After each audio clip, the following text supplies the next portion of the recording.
How to log out Insta Id from other devices.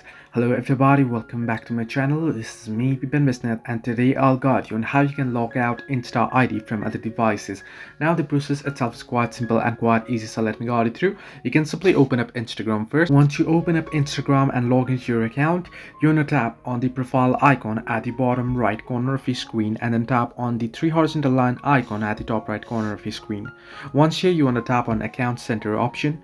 Under account center, you'll get this option. Now here you want to select the option that says password and security, the very first option under account settings. You want to tap on password and security, and here you can see where you are logged in option under security checks, right? You want to tap on it, and once you tap on it here, you'll be able to see your accounts here, the associated accounts. You want to tap on the particular account, and then you'll be able to see the devices that you are logged in on. If you wish to log out of all devices, you can simply tap on select devices to log out by scrolling all the way down below, and then tap on select all option and then log out.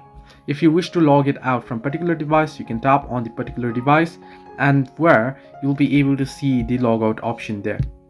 Now I'll just tap on it, and then you can see logout option there. So this way you can log out Insta Id from other devices. Hope this helped you. Do like and subscribe, and do not forget to leave a comment down below if you have any further issues.